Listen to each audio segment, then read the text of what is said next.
Hola, ¿cómo están? Bueno, bienvenidos y bienvenidas a la última clase que vamos a dedicar, la última clase grabada que vamos a dedicar a Maupassant, a El Orla de Maupassant.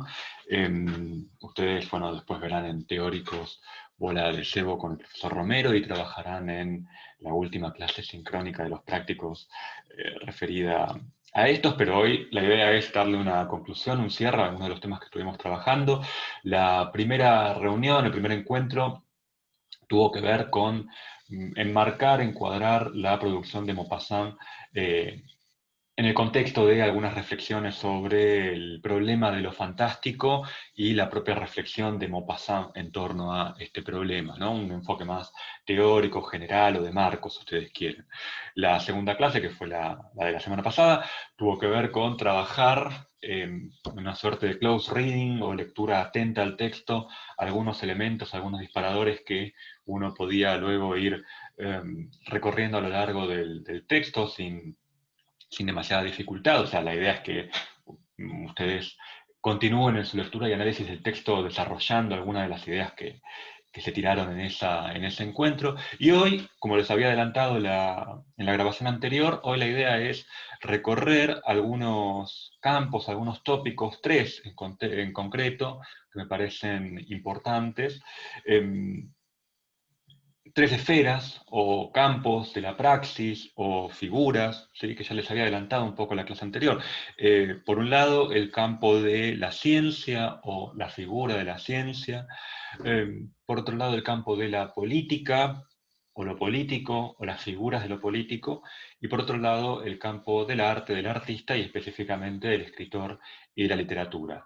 Estos tres campos que les propongo recorrer un poco hoy rápidamente, porque no tenemos tanto tiempo, pero ustedes pueden seguir reflexionando acerca de esto luego, están interconectados, ¿sí? Están enlazados, están en relación. Nosotros hacemos una especie de división de estos campos, pero en realidad van a ver que todo el tiempo uno podría detenerse y hacer vínculos con las otras esferas, los otros campos, ¿sí?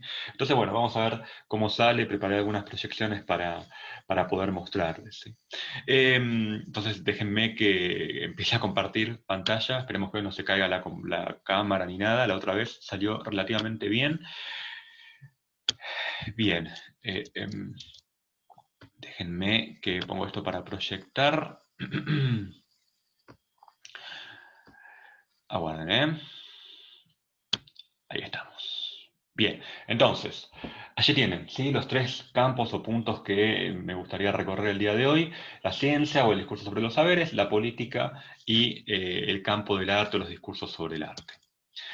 Empecemos con el primero, empecemos con saberes, ¿sí? Em, este campo se puede dividir en diferentes tópicos, ¿no? El problema de la fe, el problema de la creencia, el problema de la ciencia. Lo que yo les propongo pensar en este cuento, en el Orla, es que de la fe, de la creencia a la ciencia, Maupassant no está proponiendo, en su cuento, en sus relatos en general, ahora les quiero mostrar otra cosa también de otro texto, en sus relatos no está proponiendo un corte abrupto, ¿no? Una separación radical entre estos dos campos, el campo de la fe, de la creencia y el campo de la ciencia, que podría ser una división que un naturalista en la vía del positivismo perfectamente podría hacer. No está proponiendo eso Maupassant, sino que está proponiendo una suerte de continuidad, ¿sí? O gradación en todo caso, un degradé, digamos, de la fe a la ciencia, como diferentes maneras de lidiar con la experiencia de lo que allí escribí como luminoso. Podríamos pensar la experiencia de lo extraño, la experiencia de lo raro, la experiencia de lo inefable, ¿no? Es decir, un deslizamiento. ¿Recuerdan las crónicas sobre lo fantástico que trabajamos nosotros en las clases anteriores? Allí Maupassant, por ejemplo, en la crónica eh, sobre la feria de electricidad, decía que había que desterrar las viejas creencias, ¿no? Pero esa crónica terminaba en una especie de nota un poco melancólica. Y un poco la conclusión a la que habíamos llegado repasando esas dos crónicas sobre lo fantástico tenía que ver con que, bueno, parecía que lo fantástico venía dado un poco por la literatura misma en la modernidad, ¿no? Que el lugar de incidencia de lo fantástico en una modernidad secularizada, desacralizada, pasaba por ser la literatura misma, ¿no? como una forma también la literatura de articular esa oposición entre lo viejo y lo nuevo, ¿no? Si las creencias, las mistificaciones, la mitología, la superstición tiene que ver con lo viejo y la ciencia tiene que ver con lo nuevo, bueno, de alguna manera la literatura podría tener que ver con una articulación entre ambas cosas, ¿no? Pero lo que vemos es, en el Orla me parece, o es un poco la lectura que les propongo, y también en otros relatos de Maupassant, es cómo fe, creencia, ciencia, em, practican, digamos, diferentes denominaciones, diferentes formas de entender esta experiencia de lo otro, de lo luminoso, que religa lo arcaico con lo moderno. Quiero leerles un pasaje donde de un cuento que ustedes tienen en la selección que les puse a disposición en el campus, el cuento del miedo, la versión de 1884, la segunda versión, que es casi una crónica, pero bueno, está ahí a mitad de camino entre cuento y crónica. Me parece que allí esta contaminación entre los sistemas de la fe, los sistemas de la mitología, de las creencias supersticiosas y el sistema de la ciencia están en contacto. Y le quería leerles un pasaje de esto. Ustedes, si quieren, pueden pausar la grabación e ir a leerlo. El miedo, 1884, es el final del cuento. Allí el narrador, y recuerdan que están, si lo leyeron, recordarán a los personajes, están en un tren, ¿no? Y uno de los personajes le dice al narrador, el personaje con el que se encuentra el narrador, le dice a este, hay que ver Toulon en este momento.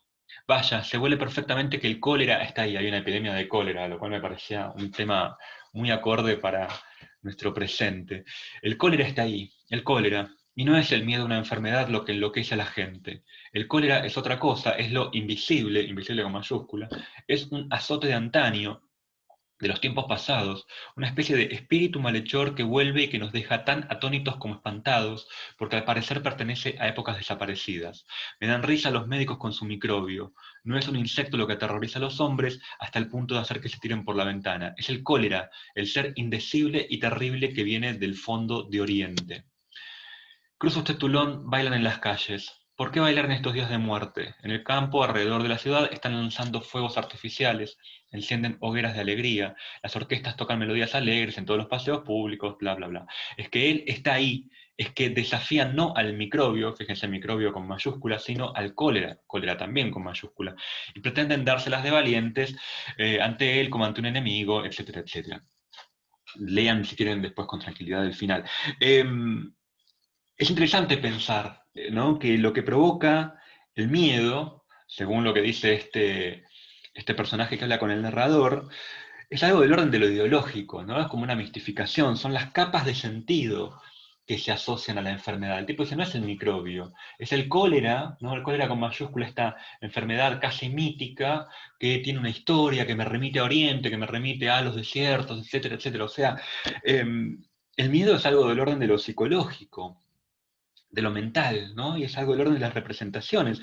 Pero también uno podría pensar, entonces, en esta diferencia, pero al mismo tiempo cercanía entre el microbio con mayúscula y el cólera con mayúscula, que en la modernidad, ¿sí? En la modernidad contemporánea, todavía existen restos de los terrores atávicos, ¿no? Los terrores primitivos. Eh, digamos, microbio, es interesante empezar la mayúscula allí, ¿no? Microbio aparece con mayúscula en este relato. Entonces uno podría preguntarse, bueno, eso significa que, por ejemplo, las entidades biológicas como el microbio en la modernidad tienen derecho a ser los agentes de representación de lo fantástico y del terror y del miedo. Bueno, tenemos cantidad de ficciones sanitarias que tienen que ver con eso, ¿no? ¿Por qué no? Uno podría pensar que algo del cuento, de este cuento del miedo, está tensionando hacia allí, ¿no? En fin, ese me parece que es el ejemplo donde yo al menos lo veo más patente en esta selección de cuentos que les ofrecí para la lectura. Me parece que allí está muy claro cómo, insisto, el orden de, vuelvo para atrás, de la fe, de la creencia supersticiosa y la ciencia, ¿no? Al mismo tiempo, insisto, se separan, hay una diferencia, pero se conectan también, ¿no? Se intersectan como una experiencia de lo terrible, de lo luminoso, de lo inefable, etcétera, etcétera. En este sentido, me interesa también pensar en el Orla, en relación con esto que recién veíamos del cólera, ¿no? Cómo también el discurso del narrador en el Orla está contaminado de ambas variantes, ¿no? Es por un lado un discurso informado y científico, es un narrador sapiente, el tipo sabe, el tipo lee, ahora vamos a hacer unas referencias acerca de esto. Sabe, que conoce los discursos científicos, ¿no? Aceptados en la comunidad, pero también intercepta, recorre, corta ese discurso científico con un lenguaje que proviene también del pasado. Por ejemplo, vayan a la entrada, bueno, tengan siempre, por supuesto, el cuento de leer la mano, porque la idea es que vamos haciendo una lectura un poco acompasada de citas y demás, ¿no? Yo algunas reproduje en las diapositivas, pero no todas. Entonces, si quieren, pausan el video, buscan el cuento y vayan a la entrada del 12 de mayo, ¿no? Que es, si no recuerdo, la segunda entrada del diario, donde él se empieza a sentir enfermo, etcétera, etcétera. Y en un momento, el protagonista dice algo así como, hacia el final de la entrada del 12 de mayo, dice lo siguiente: qué profundo es este misterio de lo invisible, invisible con mayúscula. No lo podemos sondear con nuestros miserables sentidos, con nuestros ojos que no saben percibir ni lo demasiado pequeño, ni lo demasiado grande, ni lo demasiado próximo, ni lo demasiado remoto, con nuestros oídos que nos engañan, pues nos transmiten las vibraciones del aire como notas sonoras. Esto lo habíamos visto nosotros ya, la idea de la percepción como una traducción y por lo tanto siempre la posibilidad de error, ¿no? Son duendes, dice el narrador, que en el original dice fe, o sea, hadas, hadas o duendes. Las orejas, ¿no? El oído, mejor dicho, el oído como agente de percepción, son duendes que hacen el milagro de cambiar en ruido ese movimiento y que gracias a esa metamorfosis engendran la música que convierte en cántico la muda agitación de la naturaleza, la muda agitación de la naturaleza. Entonces, ven que ¿cuál es allí la palabra que viene del pasado, de la creencia? Bueno, duende o hada, fe, ¿no? Es decir, esta entidad feérica, el oído queda comparado con esa entidad feérica. Y también la idea de la percepción como metamorfosis y como milagro, ¿no? En el sentido de un cambio de una cosa por otra, un cambio casi ontológico. Entonces me parece que eso es importante ver cómo el propio narrador del Orla, que insisto es un narrador científico informado, está todo el tiempo cruzando, contaminando su discurso con elementos que provienen, si ustedes quieren, de órdenes arcaicos o atávicos, cuestiones que tienen que ver con la creencia, la superstición, etcétera, etcétera. En este sentido, es interesante también ver aquí esta segunda, bueno, no, acá, a ver mi cursor, este segundo punto, las figuras de saber que hay en el cuento, las diferentes figuras de saber. Y encuentro al menos dos o dos que forman como una cierta polaridad, si ustedes quieren. Por un lado, la figura del monje y por otro, la figura del savant, ¿no? Es decir, además de las figuras específicamente de la ciencia, hay figuras de otros saberes, ¿no? A priori distintos y además a priori superados, ya obturados en la modernidad, ¿no? Que en realidad también terminan entrando en contacto. El monje, ¿a quién me refiero con el monje? Me refiero a ese sacerdote con el que el narrador se encuentra en su visita al monte de San Miguel, ¿no? Visita sobre la que vamos a hacer una referencia ahora inmediatamente en relación con el problema del gótico, ¿no? Del gótico como poética y como corriente artística, pero como me interesa pensarlo como una poética. Y allí, bueno, recordarán que el narrador habla con el monje y el monje le cuenta una historia tradicional, folclórica, del monte, de las zonas, ¿no? Del monte San Miguel, que además, por cierto, el monte San Miguel, si no lo buscaron, está en Normandía, es decir, de la zona, la tierra natal de Maupassant. Y esa leyenda es un folclore auténtico, ¿no? Y en un momento, a ver si creo que lo había puesto aquí. eh, no, bueno, acá estaba la, la entrada del 12 de mayo. Recordarán que en un momento el sacerdote bueno, le cuenta esta historia y el narrador le pregunta, bueno, ¿pero usted cree en esto? Y el tipo dice, no lo sé, ¿no? En esa entrada tan interesante, en la entrada del 2 de julio, el monje dice, no sé. Y es interesante relacionar, aproximar este no sé del monje con otro momento del relato, la entrada del 19 de julio, cuando el protagonista está reflexionando acerca de la experiencia de de hipnosis que ha presenciado, ¿no? Y va contando, bueno, yo pedí opiniones a mi círculo, ¿no? Podemos pensar un círculo también de gente informada, culta, intelectuales, y algunos se reían, pero dice el narrador en la entrada del 19 de julio, bueno, pero el sabio dice, puede ser, ¿no? Así como te preguntas, puede ser, y es interesante poner juntas estas dos reflexiones, no sé y el puede ser.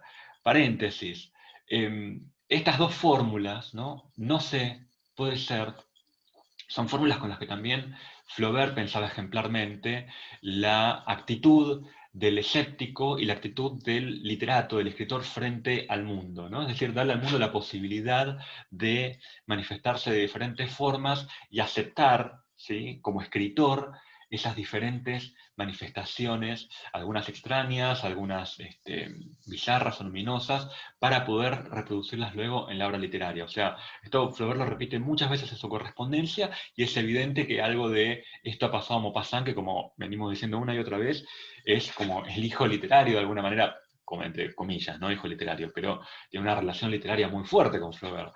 Entonces, digo, me parecía muy interesante encontrar estas dos fórmulas que, insisto, Flaubert las replica casi igual muchas veces en su correspondencia.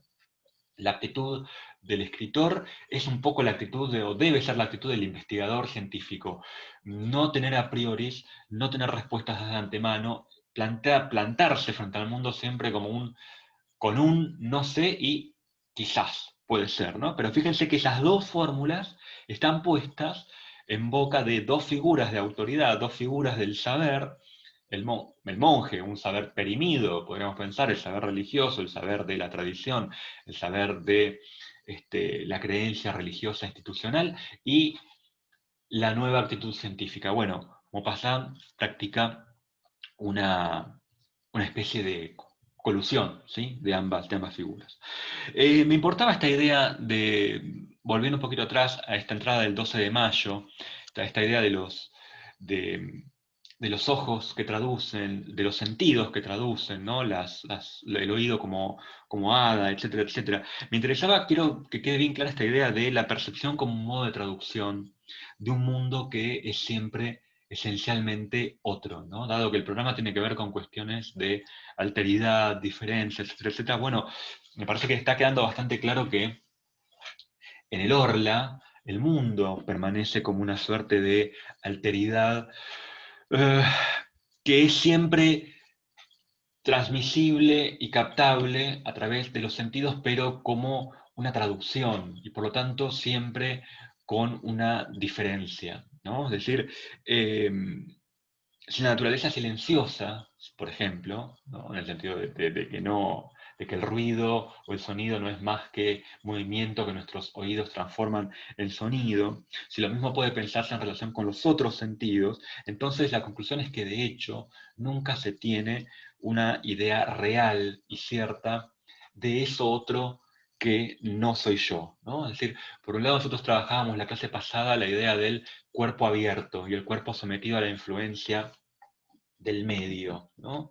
La humedad, la luz, cuerpos porosos. Por un lado está efectivamente eso. El sujeto siempre sometido a la influencia del ambiente.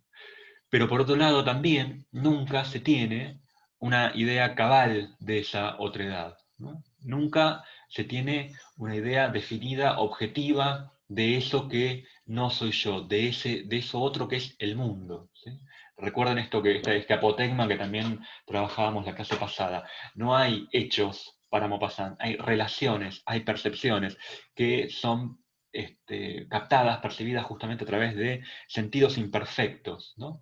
En ese sentido, la ciencia y la técnica pueden afinar esa percepción, pueden proporcionar modos indirectos, ¿no?, de entender esa otredad que es el mundo, pero siempre permanece una rendija, ¿no? Siempre permanece una rendija. Y en este sentido, me gustaría también volver a traer a lo que mencionamos en la clase anterior, el problema de la perspectiva, ¿no? Fíjense que el narrador trabaja con formas indirectas de percibir y dar cuenta al Orla, ¿no? El problema de la perspectiva, de la captación indirecta de los fenómenos, me parece muy importante, me parece que le podríamos dar incluso una torsión literaria, ¿sí? Es decir, la perspectiva como un problema de la representación, de la literatura, de la pintura. Es decir, por ejemplo, ¿qué utilizo? La primera persona, la tercera persona, dónde focalizo, etcétera, etcétera. Otro elemento que me parece interesante para pensar, o donde se encuentra, por lo menos donde yo lo encuentro, el tema de los saberes, eh, el discurso, ¿sí?, sobre los saberes, es evidentemente el discurso sobre la enfermedad, ¿sí? Hay todo un vocabulario, hay toda una isotopía lingüística que busca describir lo que se experimenta, ¿no? Hay un discurso de la sintomatología en ese sentido, que está vinculado, por supuesto, con la observación, la captación y una correcta descripción de aquello que se siente. Yo marqué allí dos entradas donde esto se encuentra ejemplarmente y que ustedes pueden ir a leer en este momento. La entrada del 16 de mayo y la entrada del 25 de mayo. Por ejemplo, el 16 de mayo se dice: tengo la fiebre, una fiebre atroz o más bien un enervamiento febril, ¿no? Estas diferencias o modulaciones entre tengo la fiebre, una fiebre atroz o más bien un enervamiento febril. Es súper interesante esto porque si uno recorriera, no tenemos tiempo de hacerlo, ¿no?, pero los tratados médicos, y sobre todo es muy interesante ver los tratados de esa incipiente psicología del siglo XIX, estas palabras como enervamiento, congestión, crisis, adoptan modulaciones muy específicas y muy distintas de acuerdo al teórico o médico o filósofo que uno esté leyendo, ¿no? Entonces, eh, digo, tendríamos que haber recorrido con más detalles esta literatura médica, la literatura científica, pero en esa modulación, en esa afinación que hace el narrador de lo que está sintiendo. Tengo la fiebre, una fiebre atroz. No, tengo más bien un enervamiento febril. O sea, hay toda una especie de guiño, ¿no?, a ese discurso de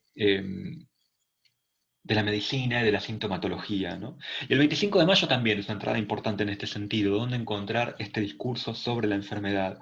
Dice el narrador, por ejemplo, bueno, puede ser un problema de la circulación, puede ser una, la irritación de un hilo nervioso, puede ser un poco de congestión, ¿no? O sea, entonces, siempre probando, intentando entender qué es lo que le pasa. Allí también hay un rasgo de autoobservación muy fuerte del narrador, vamos a marcar esto. ¿No? El narrador se observa a sí mismo, se analiza a sí mismo, experimenta de alguna manera consigo mismo. Esta isotopía del discurso médico me parece además interesante porque trae como tema, como tópico, el narrador vuelve un par de veces sobre esto al menos, a la idea del cuerpo como máquina, ¿no? Interesante la idea del cuerpo como máquina, una idea muy pregnante en el materialismo, la filosofía materialista del siglo XVIII, ¿no? Por ejemplo, la Métrie en Francia. La idea de que el cuerpo es una especie de máquina con engranajes y que, bueno, esos engranajes pueden arruinarse, estropearse, romperse. Y lo interesante es que el narrador en algún momento va a decir que, bueno, el cuerpo humano es una máquina imperfecta, pesada, y en ese sentido me gustaría hacer un enlace en esta idea de máquina, del cuerpo como máquina, con el otro gran momento del relato en el cual vemos la aparición de la técnica, que es el momento del convoy de barcos. Yo sigo volviendo una y otra vez a esa escena porque me parece fundamental, ¿no? Esa escena de los barcos me parece primero muy hermosa, por un lado, pero además veo allí algo, una escena muy simbólica y que trato de entenderla y siento que algo se me sigue escapando de esa escena, pero me parece que allí lo habíamos visto en la clase pasada, ¿no? Hay entre el barco blanco y el barco, el vapor que echa humo, había una oposición, el vapor como elemento de la técnica, y acá tenemos el cuerpo humano como asimilado a una máquina, ¿no? Entonces, cuerpo y barco están de alguna manera en una relación de continuidad, y el orla está en una relación de continuidad con el barco blanco, por supuesto, ¿no?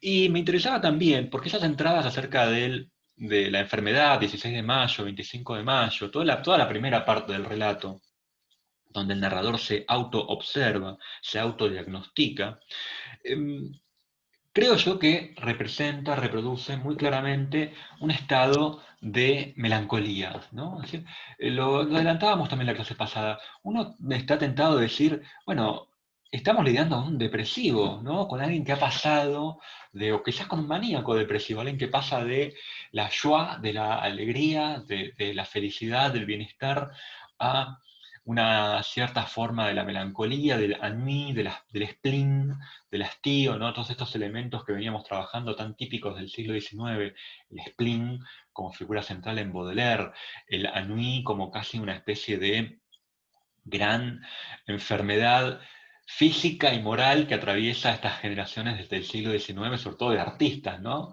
La tristeza, la depresión, la cierta angustia, pero cierta angustia que tiene que ver con un no hacer nada, con la repetición, con el aburrimiento también. Y, y es la melancolía, ¿no? Finalmente, si uno tuviera que pensar a qué enfermedad de alguna manera se está refiriendo el narrador o está sufriendo el narrador, uno está muy tentado de decir, bueno, se acerca mucho a la melancolía. La melancolía es un tema del siglo XIX. Si les interesa esto, recorran los trabajos, por ejemplo, de Walter Benjamin sobre Baudelaire en particular, pero sobre todo el siglo XIX en general. Ha escrito mucho y muy bien sobre esto. Lo interesante es que dado que estamos hablando de las fusiones de lo arcaico y de lo moderno, bueno, la melancolía tiene una historia secular, milenaria, ¿no? El primero que, al menos el primero que yo conozca, que trabaja casi científicamente sobre el problema de la melancolía es Aristóteles, ¿no? Aristóteles tiene un trabajo sobre la tristeza, sobre la melancolía. Entonces, toda esta sintomatología que de alguna manera se intenta describir con un vocabulario científico, en realidad termina en esta enfermedad tradicional, ¿no? Aristóteles la conoció, también fue muy estudiada y muy reconocida por la patrística cristiana latina, ¿no? Los monjes en los comienzos la, de la experiencia monacal, siglo III, siglo IV, y a lo largo de toda la Edad Media, ¿no? Es una experiencia que el cristianismo reconoce y estudia y teme, ¿no?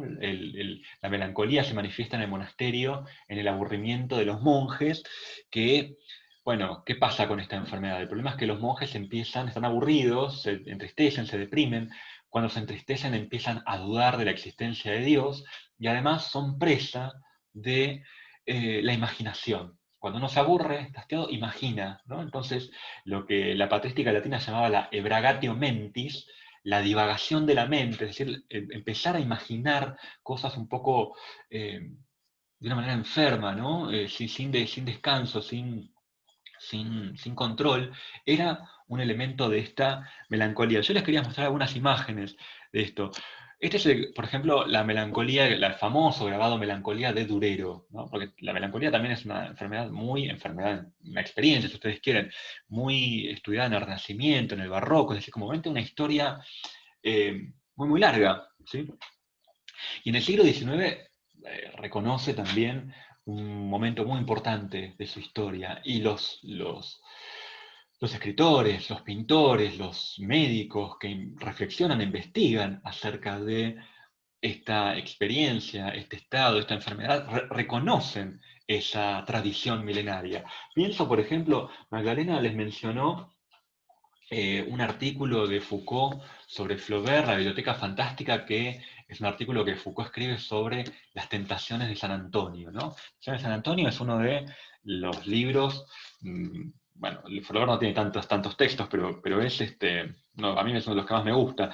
Y allí Flaubert toma el modelo, el ejemplo de San Antonio, ahora les voy a contar quién es San Antonio, un monje de la época, digamos, alejandrina de la iglesia, que justamente Flaubert lo ve como un modelo del escritor y del artista en el siglo XIX, eh, entre otras cosas porque está atravesado, ¿no? Atribulado por la experiencia de la melancolía. Entonces, ven que digo, es un tema, ¿no? Secular, milenario, tradicional, pero que en el siglo XIX reconoce una historia importante, y creo que también podemos verla en el Orla de Maupassant. Fíjense, por ejemplo, yo señalé, busqué unas imágenes un poco para entretenernos un rato, pero el grabado de Obrero es como un gran momento de la representación plástica de la melancolía, ¿no? De hecho, ven que acá dice melancolía, ven que el sujeto está mirando a la nada, al vacío. Es un ángel, no es un sujeto, es un ángel, pero está triste. Ven acá elementos del saber, un globo, elementos de medición, escritura, es decir, por ejemplo, acá un compás, acá un reloj de arena, el tiempo, es decir, es una enfermedad intelectual la melancolía, es la enfermedad de alguien que se dedica al pensamiento, y esto ya lo reconocía Aristóteles. Los artistas, los filósofos son los más propensos a la melancolía. Es interesante pensar también que para Aristóteles esto era así porque los melancólicos primero estaban bajo lo que se conoce el signo de Saturno, es decir, habían nacido astrológicamente bajo la influencia de Saturno. Esto en realidad es un desarrollo posterior del Renacimiento, pero no importa. Lo interesante es que Saturno es un planeta y un signo de la Tierra, ¿no? Y Aristóteles dice también en su tratado sobre la melancolía, los melancólicos están muy vinculados al elemento de la Tierra, ¿no? Y es interesante pensar esto en relación con el narrador del Orla, que también está vinculado a la Tierra, versus el Orla, que es aéreo y acuático, ¿no? Es decir, uno podría pensar algo, hacer una lectura bien sintomatológica, ¿no?, de la medicina, pero que una eso con elementos, si ustedes quieren, de saberes arcaicos, como, bueno, la astrología, ¿no? Este es una reproducción, un grabado de Bruegel, de Peter Bruegel el Viejo, sobre las tentaciones de San Antonio. Este San Antonio, ven, asediado, acosado por las imágenes. Un sujeto que imagina, y que imagina además. Bueno, podríamos pensar que es la historia del narrador del Orla, ¿no? De alguna manera también. Un sujeto retirado, retraído, casi en el campo, en las afueras, y que se ve asediado por imágenes que en realidad no existen. Otra imagen de San Antonio acosado por la imaginación, ven los bichos estos casi gárgolas monstruosas, deformes. Otra, me interesaba esta también es bueno, no es una gran imagen la que encontré, no tiene mucha definición, pero es de Felician Hobbes. Felician Hobbes era un artista belga, si yo no recuerdo mal, asociado al simbolismo y al decadentismo, o sea, en las mismas épocas en las que está escribiendo Maupassant. Ven que era un tema, 1880, 1890, era un tema de la tentación de San Antonio, era un tópico de la pintura de la época, porque se ven reflejados artistas y escritores, intelectuales, ven en San Antonio, una especie de símbolo, ¿no? Alguien que, por un lado, está dedicado al estudio, fíjense que tiene así una Biblia con imágenes, ¿no? A la lectura, al estudio, al retiro intelectual, pero por otro lado, acosado absolutamente por las tentaciones. Felician Hobbes le da a la idea de tentación un carácter absolutamente sexual, ¿no? Ven aquí la mujer desnuda. Este es otro cuadro de Fantin-Latour, francés, también segunda mitad del siglo XIX, muy lindo. Tiene varias tentaciones de San Antonio, Fantin-Latour, y es la misma idea, ¿no? Fíjense, acá está eh, el sabio, el intelectual, ¿sí?, leyendo y rodeado por fantasías fantasías eróticas, fantasías de mujeres. Esta es otra de Fantin-Latour, también la misma idea. El San Antonio, pero fíjense que además uno puede ver, está muy a propósito, el cuadro está muy desdibujado, ¿no? Utiliza una técnica muy vaporosa de representación, Fantin-Latour. Fíjense que es claramente un individuo del siglo XIX y está acosado por mujeres que parecen casi mujeres de la antigüedad, ¿no? Podemos pensar en mujeres griegas o romanas con sus togas o palios, y acá y desnudas algunas de ellas, ¿no? Y fíjense de nuevo siempre el elemento del libro y de la escritura. En fin, me parece interesante ver ese tópico de la melancolía como un tema secular e importante de la época, y que creo que está reflejado acá en el Orla, en el Orla de Maupassant, de una manera muy particular, ¿no? Muy particular. Pero que tiene que ver entonces con esta colusión de lo viejo y lo nuevo, la melancolía como una enfermedad tradicional que reconoce una representación literaria y pictórica, que en el siglo XIX, y sobre todo en la segunda mitad del siglo XIX, vuelve de una manera muy específica, y a la cual se trata con este lenguaje al mismo tiempo moderno, ¿no? Los nervios, el enervamiento, etcétera, etcétera, y lo tradicional. la melancolía. Intentos de diagnosis, entonces, del narrador, de lo que le está pasando. Hay diferentes intentos de diagnosis y hay como una suerte casi de progresión, o en todo caso se abre una panoplia de posibilidades que el narrador entiende para autodiagnosticarse, ¿no? Una de ellas, sonambulismo, ¿sí? Entrada del 5 de julio. Sonambulismo como un fenómeno que introduce una duplicidad en el sujeto, ¿sí? Que puede ser explicada o estudiada por la ciencia, ¿no? En la entrada del 5 de julio, el personaje dice, bueno, los fenómenos del sonambulismo explican esto, ¿no? Es decir, intenta darle una razón científica, pero inmediatamente lean esa entrada, vayan a leerla, yo no me detengo mucho en eso, inmediatamente ese cariz científico, ese costado científico, aparece como flexionado rápidamente hacia lo fantástico, ¿no? Porque se lo explica en términos de un ser que se posesiona del sujeto, ¿no? Que se posesiona de nosotros. Otro intento de diagnosis, la locura, la entrada del 6 de julio. Y otro intento de diagnosis, las sugestiones, ¿no? O sea, diferentes. Hay que entender esa variación. Sonambulismo, locura, sugestiones, no son lo mismo, ¿sí? Son fenómenos que se tocan, pero no son exactamente lo mismo. La entrada del 12 de julio, el personaje escribe algo así como que, bueno, las sugestiones son influencias constatadas, ¿no? Influencias que han sido constatadas, pero que hasta el momento, dice el narrador, no han sido explicadas, ¿no? ¿Sí? Hay algo que se constata, pero que hasta el momento no se puede explicar. El narrador, lo decíamos recién, aparece entonces como un experimentador, ¿no? Como alguien que realiza experiencias científicas sobre sí y sobre el mundo. Hace pruebas para saber, hace pruebas para entender, ¿no? Casi como si se tratara de estudiar eh, el comportamiento de ese ser nocturno, ¿no? El del orla, a la manera de un organismo biológico, ¿no? Sobre el que se estaría experimentando, todo ese momento en el cual prueba que come, que bebe, ¿sí? Que le interesa al orla, cómo actúa, bueno, toma leche, toma agua, lo sólido no lo tocó, etcétera, etcétera. O sea, como si se tratara de realizar experiencias sobre un organismo biológico que es el del orla, ¿no? Eh,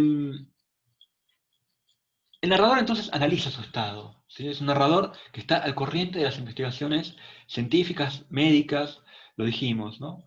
Eh, es un narrador que sabe de fisiología, tiene un saber sobre los avances de la cuestión de la mente y el cerebro, ¿no? Por ejemplo, entrada del 7 de agosto, creo que la tenemos, sí. Eh, aquí, por ejemplo, ¿no? Lean esa entrada con un poco más de detalle, yo no me detengo, pero dice, por ejemplo, bueno, ciertamente yo me creería loco, absolutamente loco, si no estuviera consciente, si no conociera perfectamente mi estado, si no lo escrutara analizándolo con una completa lucidez. No sería, pues, en suma más que un alucinado que razona, ¿no? O sea, allí hay el alucinado que razona, la demencia, elementos que van formando esta isotopía en esa entrada. Uno de esos trastornos que tratan hoy de notar y precisar los fisiólogos, ¿no? Un trastorno desconocido que se habría producido en mi cerebro. Y este trastorno habría determinado en mi espíritu, en el orden y la lógica de mis ideas, una grieta profunda. Fenómenos semejantes acontecen en el sueño, que nos lleva a través de las fantasmagorías más inverosímiles, sin que nos sorprendamos, porque el aparato verificador, los sentidos del control se encuentran dormidos, mientras que la facultad imaginativa está alerta y trabaja, ¿no? O sea, fíjense, es súper interesante esto de, bueno, la facultad imaginativa, el alucinado que razona, el sentido del control, son momentos donde ustedes pueden subrayar, háganlo, marquen esta isotopía de, este, de la psicología, ¿no? Del discurso sobre la psique, sobre la mente, etcétera, etcétera. La enfermedad habilita, por supuesto, se ha alargado a llover con fuerza, la aparición de la figura del médico, ¿sí? Como importante figura del saber en el relato y como una figura de autoridad, ¿sí? Primero de esos ingresos tiene lugar el 18 de mayo, ¿sí? Es la primera vez que aparece un médico. La figura del médico es muy importante en la época, está vinculada con lo político, es decir, aquí ya ustedes pueden hacer un enlace con lo que vamos a ver inmediatamente ahora. la cuestión de la política, ¿no? Es una figura importantísima para el naturalismo. Mencionábamos nosotros a Solá y su reseña del libro de Claude Bernard, ¿no? Que es un fisiólogo, es decir, alguien que lo describe Solá como aquel que intenta llevar a la medicina el método experimental de las ciencias biológicas, ¿no? Entonces, figura importantísima la del médico y la de la medicina para el naturalismo como poética, pero también es muy importante como figura para la política, ¿no? El cuerpo social, la sociedad como un cuerpo justamente que debe ser curado. Entonces el político aparece identificado con la figura del médico. Piensen en Argentina, por ejemplo, no sé, la figura de Ramos Mejía como psiquiatra, psicólogo y hombre político, ¿no? Digo, en esa época, acá está pasando más o menos lo mismo, ¿no? Y es una figura de autoridad, la del médico, y acá aparece claramente eso. El 18 de mayo, cuando el narrador hace la primera visita a este médico que no se nombra, el narrador dice, debo someterme a duchas y beber bromuro de potasio, ¿no? Más allá del tratamiento, las duchas y el bromuro de potasio, que es un tratamiento que en la época se asignaba para enfermedades nerviosas y que también tiene que ver con el tratamiento de la sífilis, atención con eso, ¿no? Pero fundamentalmente con tratamiento de la enfermedad de los nervios, palabra muy compleja en la época, la idea de nervios, no queda claro bien qué se entiende con eso, pero no podemos detenernos allí. Más allá de ese tratamiento en sí, me interesa esta idea del debo someterme, ¿no? El médico da una orden para curar el cuerpo y el enfermo debe aceptarla. Y la otra figura de médico muy fuerte que aparece allí es la del doctor Parent, ¿no? Que introduce fuertemente la figura y la voz, el discurso del médico que hasta entonces en el relato aparecía, hasta el 16 de julio, hasta entonces aparecía más o menos soterrada, excepto por este ingreso del 18 de mayo, ¿no? Y allí tiene casi lugar una suerte de relato enmarcado, ¿no? Una aventura dentro de la aventura, que es esta historia de la hipnosis, y que evidentemente tiene que ser leída en espejo con ese relato marco, que sería el de Lorla en sí. Bueno, yo acá separé el pasaje, pero no lo voy a leer completo. Vayan, lean la entrada del 16 de julio.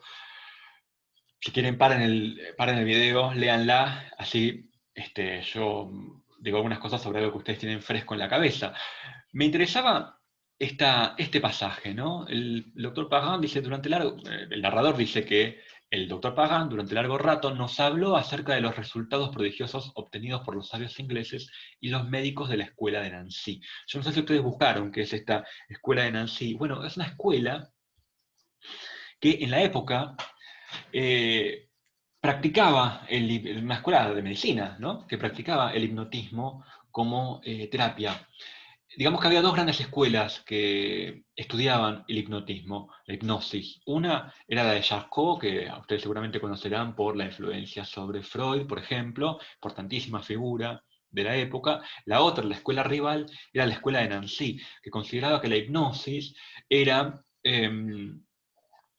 digamos, porque consideraba que podía ser provocada en cualquier individuo, en cualquiera, y que además podía ser usado como una forma de psicoterapia, mientras que la escuela de Charcot pensaba que la hipnosis en realidad era un fenómeno que aquejaba más bien a personas proclives a la histeria, ¿sí? A los individuos histéricos.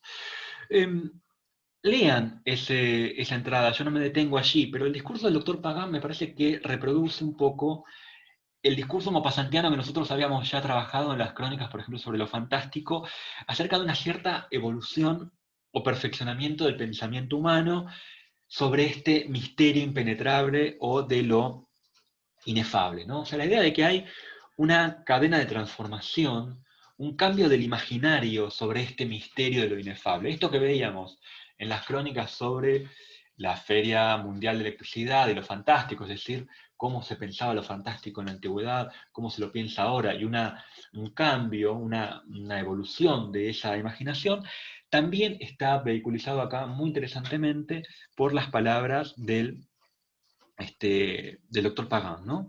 Y es interesante pensar también que hay un momento un poco antirreligioso en el discurso del doctor Pagan. Por ejemplo, cuando dice acá, hacia el final de esta página, dice, bueno, De ahí nacieron las creencias populares en sobrenatural, las leyendas de espíritus errantes, hadas, gnomos. Yo agregaría la leyenda de Dios, ya que nuestras concepciones del obrero creador, de la religión que nos vengan, son claramente de las invenciones más mediocres, más estúpidas, más inaceptables, salidas del cerebro asustado de las criaturas. Nada más verdadero que aquello que decía Voltaire: Dios ha hecho al hombre a su imagen, pero el hombre se lo ha pagado con creces. Esa frase de Voltaire que Maupassant cita acá, en realidad aparece también en otro relato de Maupassant que, bueno, yo no les di para leer, pero es una frase que a Maupassant le gusta mucho. Vuelve, por ejemplo, en un cuento llamado La leyenda del Monte San Michel, ¿no? Sí que es una frase de Voltaire que a Maupassant le gusta mucho porque la emplea en varios relatos. Dios ha hecho al hombre a su imagen, pero el hombre se lo ha pagado con creces. Y me interesaba este discurso, este momento del discurso irreligioso, para contrastarlo con lo que pasa, por ejemplo, en la entrada del 14 de agosto. Vayan a leer esa entrada, donde el protagonista pide por favor el socorro de Dios, ¿no? ¿Qué me interesa también recalcar de la idea de hipnosis? Bueno, la idea de la voluntad, ¿sí? El tema de la voluntad que se vincula, acá ya podemos hacer un enlace con el siguiente campo que quiero trabajar hoy un poco rápidamente, que es el campo de la política, ¿no? Es decir, el tema del hipnotizador como alguien que se apropia de la voluntad de aquel que es hipnotizado, ¿no? Es interesante porque no son pocas las analogías que en la época se establecen entre el líder político y el hipnotizador, ¿no? El líder político como un hipnotizador o una suerte de mago, y la masa como una entidad sin voluntad, ¿no? Eh, por ejemplo, había lecturas que en la época, ¿no? Hay textos que caracterizan a Napoleón III, por ejemplo, como una especie de hipnotizador, ¿no? Como alguien que pone en escena algunos trucos de magia que encanta, hipnotiza, obnubila a la masa estúpida, ¿no? Y acá podemos pensar que esto llega, por ejemplo, hasta las reflexiones acerca de los políticos de masas como personalidades carismáticas, por ejemplo, ¿no? Entonces, el problema de la voluntad tiene una inflexión política, ¿no? Tiene una clara inflexión política del problema. Vayan a la entrada del 16 de agosto, yo creo que no la tengo acá separada, pero lean, por ejemplo, la entrada del 16 de agosto, que la estoy buscando en mi papel. Allí dice el narrador: bueno, he podido escaparme hoy durante 2 horas como un prisionero que encuentra abierta por azar la puerta de su calabozo. He sentido que era libre, de repente, y que él estaba lejos. Ordené que engancharan al momento el carruaje, ¿no? Y me dirigí a Rouen. Oh, qué alegría poder decirle a un hombre que obedece: vamos a Rouen, ¿no? Es decir, a sus sirvientes. Le dice a los sirvientes: bueno, enganchen el carruaje. Qué alegría poder decirle a un hombre que obedece: hagan esto. Es decir, si uno pone en relación lo que hace el doctor Pagan con lo que hace el Orla, con lo que hace este narrador al decirle a sus sirvientes: bueno, preparen el carruaje, vamos a Rouen, y la alegría porque él da una orden y alguien obedece, evidentemente uno puede establecer un paralelo allí entre estas escenas y plantear, ¿no? Hacer una lectura soterrada en el cuento de la sociedad de clases, ¿no? La sociedad de clases como una sociedad que está justamente regulada por esta misma violencia, esta misma coerción que el protagonista sufre con respecto al Orla. Es decir, todos los predicados, todos los elementos que se le asocian al Orla, son chupasangre, una vida parasitaria, etcétera, etcétera. Entonces, por traslación, yo casi que podría aplicarlos a la propia burguesía, porque el Orla, el burgués y el médico hipnotizador están haciendo un poco lo mismo. ¿Qué están haciendo? Se están apropiando de la voluntad de otro, imponen su voluntad. Entonces, uno allí podría establecer este tipo de paralelismos. Último elemento del saber, la figura del doctor Herstauss, ¿no? Que también tiene que ver con la cuestión de la literatura que voy a tratar brevemente hacia el final de la clase de hoy. Este libro interesante del doctor Hermann Herstauss, ¿no? Y entrada del 17 de agosto. Vayan a leer, pónganle pausa a la grabación y vayan a leer la entrada del 17 de agosto. Es muy interesante esta figura. Por un lado, el nombre es interesante. El nombre es casi un nombre parlante, es un nombre alemán, pero uno podría pensar que está compuesto por algo así como Herr, ¿no? Herr alemán, dominador, aus, afuera, ¿no? O here, ¿no? Aquí, aus, afuera, es decir, de diferentes juegos que uno puede hacer entre, y el est, por supuesto, ¿no? El estar, el ser, diferentes juegos que uno podría pensar entre el aquí, el allá, la dominación, el ser, etcétera, etcétera. Más importante que eso también el hecho de que sea un nombre alemán, ¿no? Lo extranjero, y yo creo que hay ahí también una especie de guiño a la tradición alemana de lo fantástico. Eh, Esto es interesante porque si, por ejemplo, ustedes leen los cuentos de Hoffman, verán que muchos de los personajes que están en contacto o que son agentes de lo fantástico tienen apellidos o nombres italianos, ¿no? Para los alemanes, lo italiano es sinónimo de lo fantástico, ¿no? Esto es muy interesante, digo, se continúa, por ejemplo, hasta una película como El gabinete del doctor Caligari, ¿no? ¿Por qué Caligari? No sé si ahora conocen esa película, pero si no la vieron, la recomiendo mucho. Película que tiene que ver con el tema del hipnotismo y el sometimiento de la voluntad.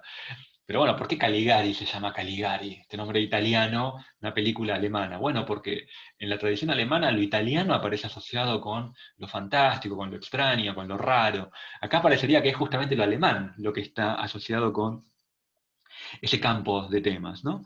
Y me interesa, lean esa entrada, es muy interesante cómo está presentado ese doctor, ¿no? Yo acá creo que allá que está. Hermann Herestauss, doctor en filosofía y en teogonía, ¿no? Estos dos saberes, filosofía y teogonía, como si estuvieran em, en comunidad, ¿no? No dice teología, dice teogonía, es un doctor en teogonía, es decir, alguien que sabe la ciencia de los dioses, de las antiguas mitologías, las antiguas mitografías, ¿no? Y dice, escribió la historia y las manifestaciones de todos los seres invisibles que merodean en torno al hombre o que son soñados por éste. Describe sus orígenes, sus dominios, su fuerza, pero ninguno de ellos se parece al que me atormenta. Parece que el hombre, desde que piensa, ha presentido y temido un ser nuevo más fuerte que él, su sucesor en este mundo, y que sintiendo lo próximo y no pudiendo prever la naturaleza de tal dueño, ha creado en su terror, todo el pueblo fantástico de los seres ocultos, vagos fantasmas nacidos del miedo, ¿no? Eh, entonces, saberes a priori contrapuestos, ¿no? Lo arcaico y lo moderno, filosofía y teogonía. De nuevo lo encontramos otra vez, una y otra vez en este cuento, una suerte de unión, juxtaposición, ¿no?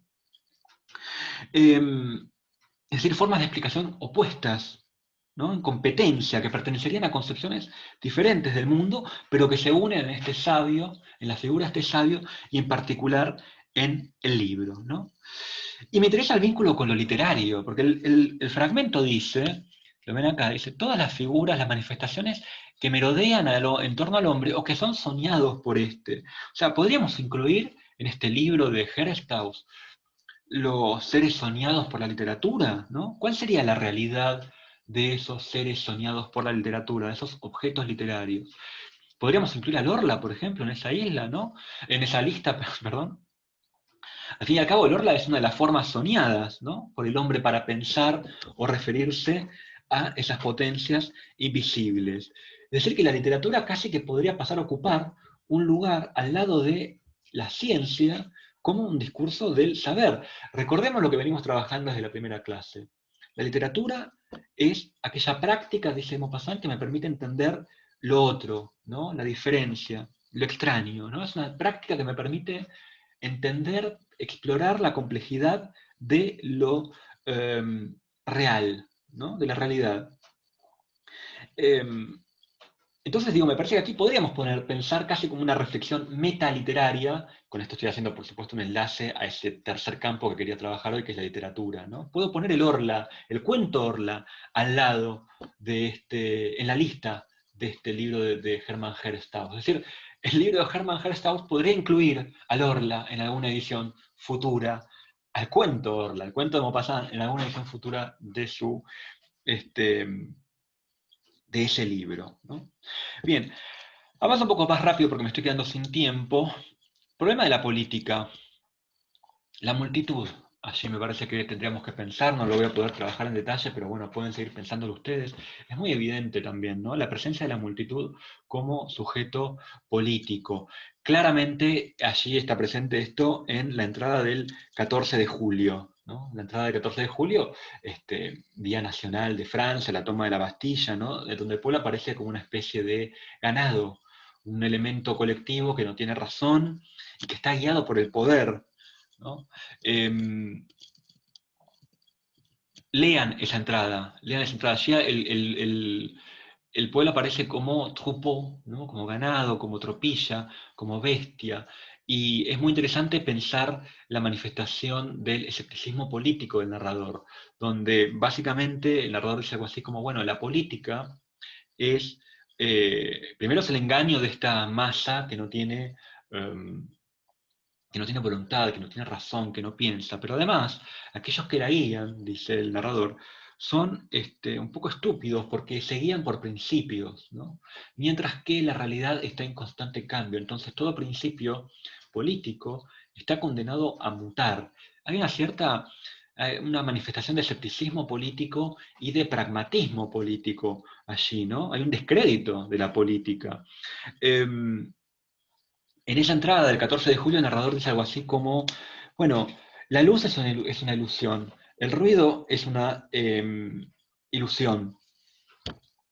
Entonces, si no hay nada real, si no hay nada constante, si las percepciones son fluidas, cambiantes y engañosas, ¿cómo puedo yo disponer una política guiada por principios, por un programa? Entonces, el problema de la percepción, que hasta entonces era una cuestión o médica, o filosófica, o literaria, o artística, pasa a ser también un problema político, ¿no? El problema de la percepción pasa a ser un problema político. Si cada hombre es una isla, digamos, si no podemos comunicarnos, si no podemos saber a ciencia cierta cómo es el mundo, ¿cómo podemos diseñar una política para eso? Y allí es donde yo creo que el narrador se deriva, digamos, se inclina por una opción que era una opción de la época, que creo identificarla en la idea del gobierno de los científicos, ¿no? El gobierno de los sabios, algo así como una tecnocracia. Lo que Ernest Renan, una importante figura de esta misma época en Francia, eh, amigo de Flaubert, además, ya que por supuesto Maupassant había leído mucho, llamaba el gobierno de los mandarines, ¿no? Renan soñaba con Ernest Renan, búsquenlo, porque además es una importante influencia y contrincante de Nietzsche, una figura intelectual hoy un poco olvidada, pero sumamente importante. Renan pensaba que las modernas repúblicas deberían ser gobernadas por lo que se llamaba los mandarines, es decir, una especie de casta de tecnócratas, científicos, sabios, no guiados por principios, sino por una observación científica de la realidad de que pudieran acomodar y acompasar sus acciones a la transformación de un mundo que está en constante cambio, ¿no? Me parece que esa es la opción de la política que está manifestando el narrador, ¿no? Un escepticismo y un pragmatismo político. A mí me interesaba, les voy a subir al campus, se la tengo escaneada, no lo hice porque hasta ese momento no me había parecido interesante. Me interesaba marcar un par de cosas. Primero, que Maupassant tiene una crónica que llama Las Multitudes, que se intitula Las Multitudes. Ahora les voy a leer un parrafito, pero la voy a subir para que la lean tranquilos y tranquilas. Es súper interesante lo que dice Maupassant allí en esa crónica. Y por otro lado, marcar que la multitud como sujeto político, como problema, era un tema de la época, ¿no? Y que se planteaba como un problema científico, estudiar científicamente la multitud. Piensen que es hacia esta fecha que nace la sociología como ciencia. Allí yo marqué un hito de la sociología que seguramente conocerán, un libro que conocerán, El suicidio de Durkheim, que es de 1897. Podríamos marcar otros, incluso anteriores, pero ese me parece que es muy conocido y quizás hasta lo hayan leído en alguna materia del CBC o partes de él. Pero además de Durkheim, pienso por ejemplo también en la figura de Gabriel Tag, quien tiene un libro, lo quiero mostrar, La opinión y la multitud, quizás su más famoso ahora, L'opinion et la foule, ¿no? Que es de 1901, donde justamente trata de pensar, investigar psicológica y sociológicamente cómo se comporta el público, distinguir la multitud del público, las masas, ¿no? Y también el nacimiento de la psicología social. Importantísimo nombre, Gustave Le Bon, con un texto, un libro importante, La psicología de las masas, de 1895. Como ven, entonces, la multitud es un problema, ¿sí? Político, científico, pero también literario. Tenemos un poema en prosa de Baudelaire que se llama Las multitudes, y tenemos, por supuesto, el antecedente del cuento de Poe, El hombre de la multitud, ¿no? Pero este poema en prosa de Baudelaire, que es buenísimo, quería mostrárselos, leérselos, porque me parece muy interesante para pensar en relación con lo que estamos leyendo acá en el Orla. Es un poema del Spleen de Paris, el libro de poemas en prosa de Baudelaire, Las multitudes. Y dice allí Baudelaire: no a todos les es dado tomar un baño de multitud. Gozar de la muchedumbre es un arte, y solo puede darse a expensas del género humano un atracón de vitalidad aquel a quien un hada insufló en la cuna el gusto del disfraz y la careta, el odio del domicilio y la pasión del viaje. Multitud, soledad, términos iguales y convertibles para el poeta activo y fecundo. El que no sabe poblar su soledad, piensen en esta figura del narrador, del melancólico que va poblando el mundo con imágenes, el que no sabe hacer eso, tampoco sabe estar solo en una muchedumbre atareada. Goza el poeta del incomparable privilegio de poder a su guisa ser él y ser otros, ¿no? De nuevo el tema de la alteridad, fíjense cómo entonces podemos pensar, y ahora es lo que voy a ver hacia el final de la clase, ya rápidamente estoy cerrando la clase, el poeta como aquel que practica la otredad, ¿no?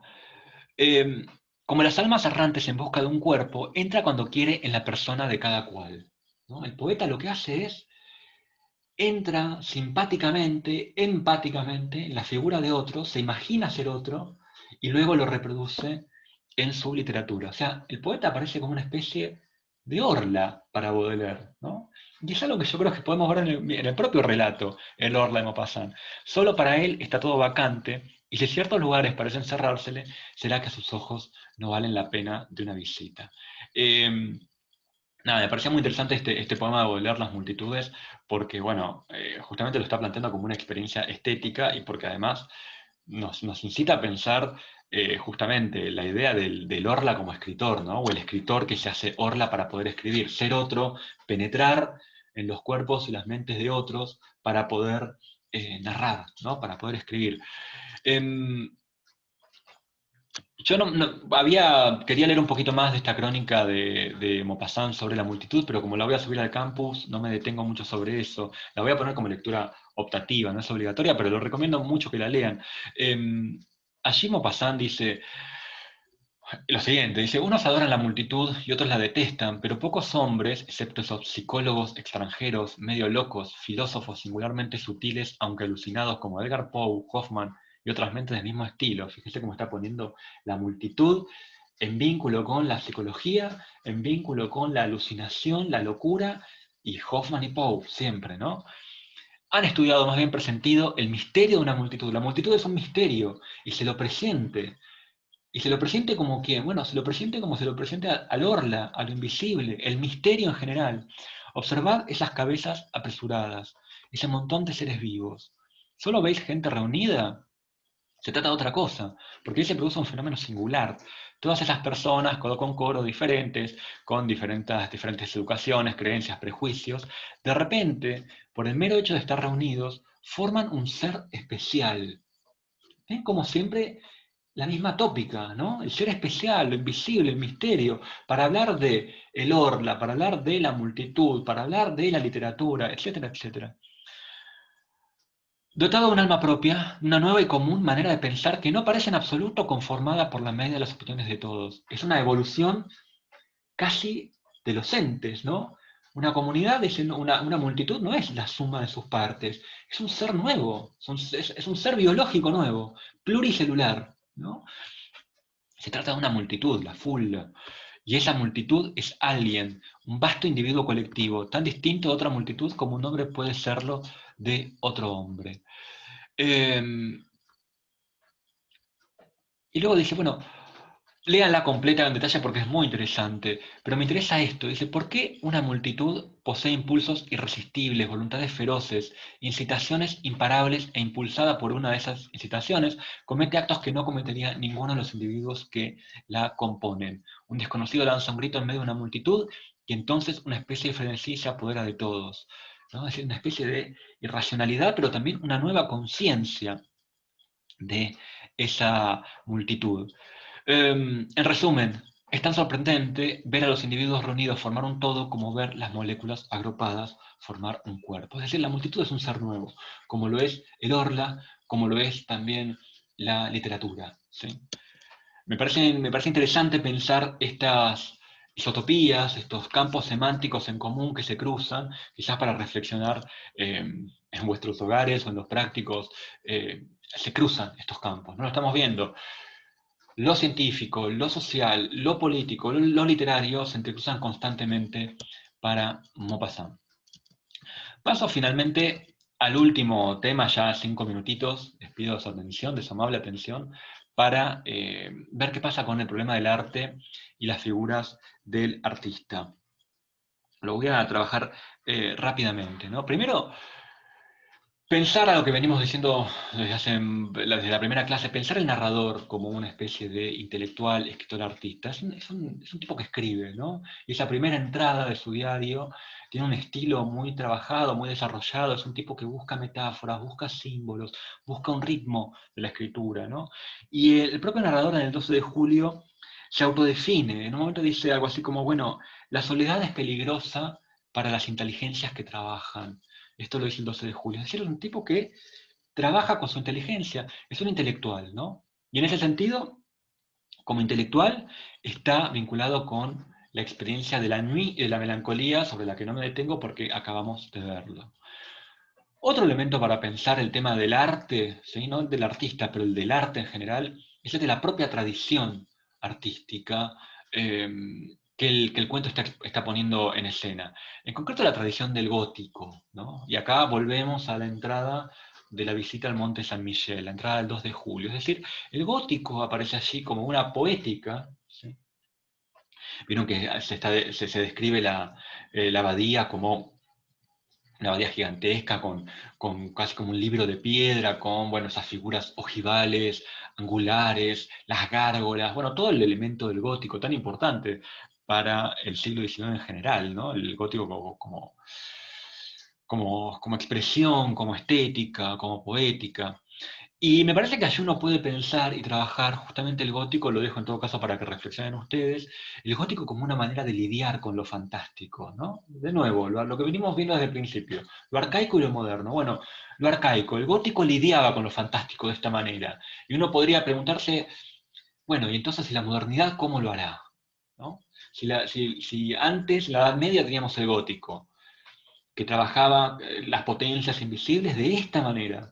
Bueno, me parece que en el cuento podemos pensar esta pregunta, esta deriva. ¿Cómo va a ser la reflexión moderna de eso? ¿No? Y yo creo que acá podemos pensar eh, que en esta invisibilidad del orla, ¿no? En este no cuerpo, esta materialidad del orla, podemos pensar una respuesta. Yo estoy traduciendo, todavía no lo pude terminar porque, bueno, la vida realmente es una catástrofe en estas semanas. Un artículo de un investigador muy bueno, es una gran persona, que se llama Jacques Neff, tiene un artículo sobre el Orla que es justamente lo fantástico, se intitula Lo fantástico en el Orla. No está traducido, yo estoy terminando de traducirlo, esta semana lo colgaré en el campus, pero allí él dice algo así como que eh, lo fantástico en el Orla adopta una flexión, sí, un giro específicamente literario, ¿no? Es decir, como si lo fantástico hoy, dice, es la interpretación un poco de Neff, hubiera que pensarlo, según Maupassant, en el Orla, como inscrito en el lenguaje mismo. Es decir, pensar el Orla un poco como esa figura etérea, ¿no? Sin forma, que sería la práctica literaria misma, el lenguaje mismo. Eh, Lean luego el artículo, es un artículo interesante, un poco complejo, pero interesante. En todo caso, podemos seguir reflexionándolo en los prácticos, pero digo, de nuevo, esta oposición. El gótico trabajaba de esta manera con lo fantástico. ¿Cómo trabajará la modernidad? Otro elemento que me parecía interesante pensar en relación con la historia del arte, si tenemos el gótico, ¿no? Pero también hay una propia tradición pictórica que me parece que está operando en el Orla, en el cuento del Orla, como transferencia, influencia, presencia, ¿no? En concreto, me interesaba la entrada del 25 de mayo, lean esa entrada, una de las primeras entradas del diario. El narrador dice, duermo mucho tiempo, 2, 3 horas, después un sueño, no, una pesadilla me sobrecoge. Koshmaj, una pesadilla. Siento que estoy acostado y que duermo. Lo siento y lo sé. También siento que alguien se aproxima, me mira, me palpa, se sube a mi cama, se arrodilla sobre mi pecho, agarra mi cuello con sus manos y aprieta, aprieta con toda su fuerza para estrangularme. Yo me resisto, pero sigo ligado por esa atroz impotencia que nos paraliza en sueños, asfixia, no logro apartar de mí ese ser que me aplasta, etcétera, etcétera. Bueno, uno podría pensar, ¿qué está pasando acá? Está describiendo un tipo, un sujeto que dice, se arrodilla sobre mi pecho, agarra mi cuello. ¿Qué es esto? Bueno, yo creo ver acá esto, ¿no? Algo de esto. Esta es una pintura de un pintor suizo de fines del siglo XVIII llamado Fuseli, un antecedente de los románticos, en realidad un pintor neoclásico, pero que funciona como un antecedente o eslabón hacia la pintura romántica. Y esta pintura se llama La pesadilla. Fuseli tiene varias pesadillas y retoma también un tópico de la pintura tradicional. La pesadilla como una suerte de gnomo que, como ven, aplasta el pecho de esta persona. Algunos sostienen que acá en realidad se trata de un sueño erótico que estaría teniendo esta mujer.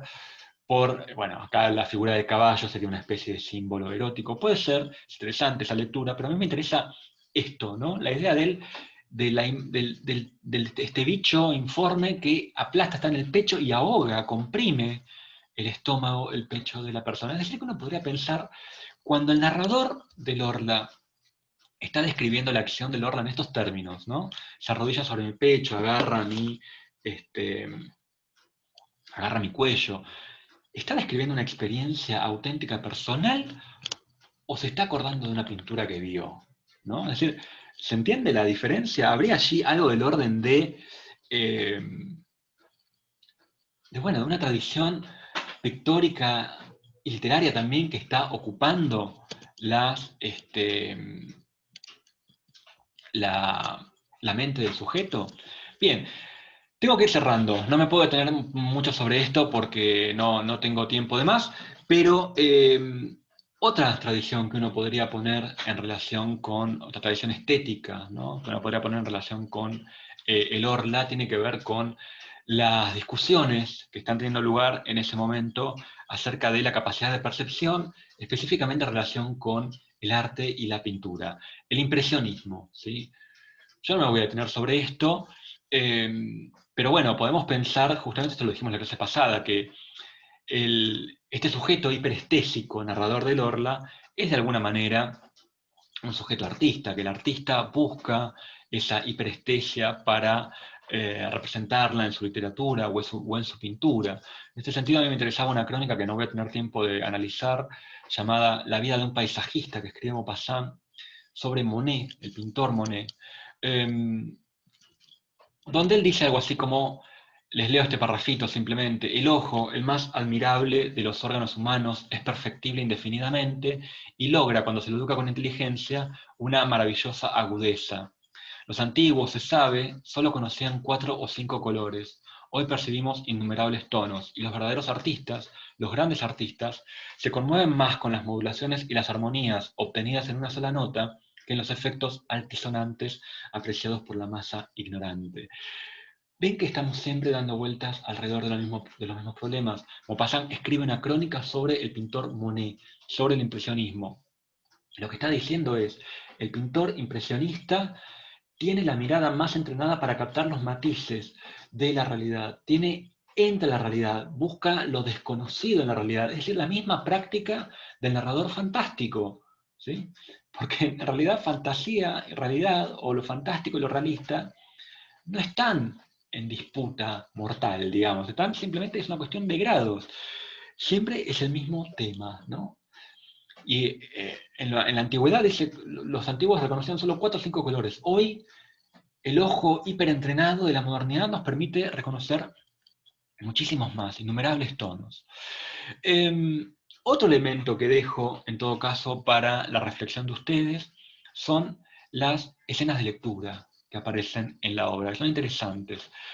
Bueno, una es la del libro de Herstauss, evidentemente, que ya trabajamos, pero podríamos seguir pensando. El 25 de mayo hay una escena de lectura donde el narrador dice que no logra comprender lo que lee, que las letras ya no construyen una unidad, es decir, casi una escena de dislexia, ¿no? Otro elemento que podríamos seguir pensando, ya para prácticos, quizás para las reuniones sincrónicas, porque tengo que cerrar, el problema de la imagen literaria, ¿no? En relación con la cuestión de la percepción y la ilusión. Esto lo veíamos cuando trabajábamos la crónica sobre Turgeniev, la crónica intitulada Lo Fantástico, ¿no? Allí Maupassant decía, el escritor, el buen escritor es aquel que logra hacer qué cosa. Bueno, convencerte de su imagen, implantarte su imagen, ¿no? Si todos vivimos en una ilusión personal, el buen escritor es aquel que logra llevar su ilusión personal, su imagen personal a tu cerebro, ¿no? Entonces el escritor aparece allí como que, bueno, aparece como un hipnotizador. El escritor aparece como un orla, ¿no? El escritor es aquel que se apodera de la mente del lector y le impone una imagen, ¿no? Es un orla el escritor, de alguna manera. Es un hipnotizador también. Y por último, y ya con esto cierro, el problema de la fantasía y el problema de la imaginación literaria. Y en este sentido, lean, les pido con detalle la entrada del 19 de agosto, sobre todo el final de la primera entrada que tiene esa fecha. El 19 de agosto, hay dos entradas del 19 de agosto, lean el final de la primera. Allí, en un momento, el narrador se pone a fantasear, es muy interesante, se pone a escribir de nuevo casi literariamente, ¿no? Imagina una cadena de seres, dice, bueno, si el hombre es el último de esta cadena de seres, ¿por qué no podría venir uno más que es el orla, ¿no? Y dice, ¿por qué no uno más? ¿Por qué no otros árboles de flores inmensas que brillen y perfumen regiones enteras? ¿Por qué no otros elementos aparte del fuego, el aire, la tierra y el agua? Son cuatro nada más, qué lástima. ¿Por qué no son 40, 400, 4000? Qué pobre, mezquino y miserable es todo esto. Todo hecho con tanta avaricia, inventado sin gracia, pesadamente allí, lo terrestre, ¿no? Cuánta gracia la del elefante, la del hipopótamo, qué elegancia la del camello, es decir, animales terrestres, ahí hay una ironía, ¿no? Piensa que el camello, el elefante y el hipopótamo no son graciosos, no tienen gracia, son pesados. Pero usted dirá, la mariposa, una flor que vuela. Yo sueño con una tan grande como 100 universos, con alas cuya forma, belleza, color y movimiento ni siquiera puedo expresar, pero la veo, ella va de estrella en estrella, refrescándolas y perfumándolas con el soplo armonioso y suave de su recorrido, y los pueblos de allá arriba la ven pasar extasiados y embelesados. Línea de puntos, ¿qué me pasa? Es él, el orla, quien me atormenta, quien me hace pensar esas locuras. Él está en mí, se convierte en mi alma. Me interesaba esto, pensar esa escena justamente en relación con el problema de la fantasía y la imaginación. ¿No podríamos, lo pongo como pregunta, para que ustedes sigan reflexionando, pensar el orla como una nueva encarnación de esa fantasía o imaginación a la cual el poeta, escritor, debe recurrir para escribir? Es decir, si los antiguos tenían las musas, ¿no sería el orla la musa moderna, contemporánea? ¿No podríamos pensar el orla también como esa figura? Bueno, en fin, tengo que cerrar, pero piensen estas escenas de lectura que un poco cerré rápidamente, voy a dejar de compartir, así me ven. Piensen estas escenas de lectura quizás con un poco más de detalle. Cerramos el Orla, el análisis del Orla aquí, espero que les haya interesado, gustado y que les haya dado cosas para seguir reflexionando. De nuevo, hago un resumen de lo que vimos estas tres clases. Problema de lo fantástico, ¿sí? Como problema teórico y como problema que el propio Maupassant trabaja y sobre el cual reflexiona, y qué lugar le da a la literatura como experiencia específica de lo fantástico. Es decir, la literatura como aquello que me permite hacer una experiencia de la diversidad ontológica del mundo y por lo tanto una experiencia de lo que llamaríamos lo fantástico. Primera clase. Segunda clase, análisis de la primera entrada. Todos los tópicos que se despliegan a partir de esa primera entrada. Lo viejo y lo nuevo, el adentro y el afuera, cuerpo y mente, París, ciudad, campo, etcétera, etcétera. No me detengo sobre eso. Por último, hoy, figuras del saber, figuras de la ciencia, el tema de la política y el problema del arte, ¿sí? Como tres campos que podríamos plantear de problemas y seguir reflexionando. Bueno, nada, los dejo seguir con sus vidas, ojalá les hayan gustado estas clases, nos vemos entonces en los prácticos sincrónicos.